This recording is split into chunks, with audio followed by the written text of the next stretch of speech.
Hello everyone, I'm Oki and I'm gonna explain my thought about global perspective awareness.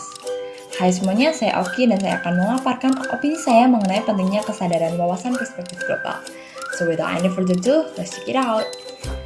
Dengan semua kemajuan yang ada saat ini, sangat mudah bagi kita untuk mendapatkan informasi mengenai gejolak ataupun peristiwa yang terjadi dari berbagai belahan dunia. Pentingkah informasi tersebut? Jika teman-teman perhatikan, dinamika yang terjadi di berbagai belahan dunia itu ternyata berdampak besar bagi kehidupan kita sebagai seorang individu loh. Kenapa hal itu bisa terjadi? Nah, karena pada dasarnya, setiap kondisi atau peristiwa yang terjadi di berbagai belahan dunia akan mengakibatkan domino efek atau efek kumulatif yang menimbulkan serangkaian peristiwa akibat suatu peristiwa. Masih ingat konflik Rusia-Ukraina? So here I am trying to explain why as EU we have to learn and understand and apply our awareness about global perspective to create a better life. Kesadaran wawasan perspektif global. Menurut Loren tahun 1996, kesadaran mengandung arti keinsafan terhadap ego, diri, atau benda. Nah, dalam konteks ini, kesadaran merujuk pada pemahaman bahwa kita sebagai individu merupakan bagian dari komunitas global yang tentunya akan memberikan dampak bagi komunitas global itu sendiri. What's matter? We're just live in the small town far away from the world conflict, really? Okay, let me explain. So I was talking about Russian-Ukraine conflict that's still going on, and what's the effect for Indonesia? Sekilas info, Rusia merupakan salah satu negara pengekspor minyak mentah, batu bara, gandum, dan gas alam cair terbesar di dunia.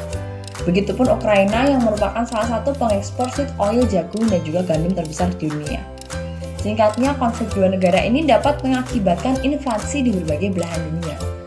Dan ya kita tahu bahwa perang selalu membawa kerugian yang besar bagi kehidupan manusia.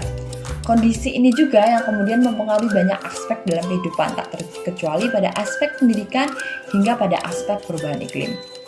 Nah, setidaknya dengan pemahaman itu, kita dituntut untuk memahami betapa pentingnya peran kita sebagai generasi muda untuk membuat perubahan pada dunia.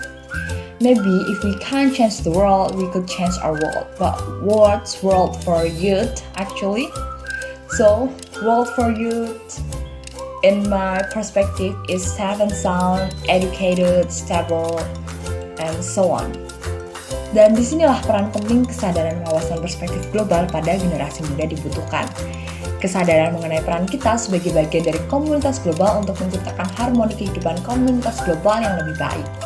Untuk itu, setiap langkah yang kita tuju, setiap pilihan yang kita ambil, haruslah memperhatikan dampak yang mungkin akan ditimbulkan dan tidak hanya dalam lingkup kecil, namun dalam lingkup global. Mungkin karena itu pula belakangan ini kita juga sering melihat public figure mulai menggunakan posisinya untuk mengungkapkan opininya mengenai masalah-masalah global yang sedang terjadi. They start to speak out and influence their audience so that we could create the chance for a better world. Feminism, freedom, climate change, racism, cross-culture, education, violence, even politics. Dengan banyaknya research yang sekarang tersedia, tidak ada alasan bagi generasi muda untuk tidak memulai menunjukkan keikutsertaannya dalam mengimplementasikan kesadaran wawasan perspektif global yang dimilikinya. Long story short, at the end, it is in our hand that could change and choose what future we want to live in. Better world and better future is depend on what we act, what we choose, and what we stood up for today. So, it's not my responsible, but it's our responsible as a young generation to create a better future, better world for our next generations. Thanks for watching and see you on another video. With love, Oki, si paling Inggris. Bye!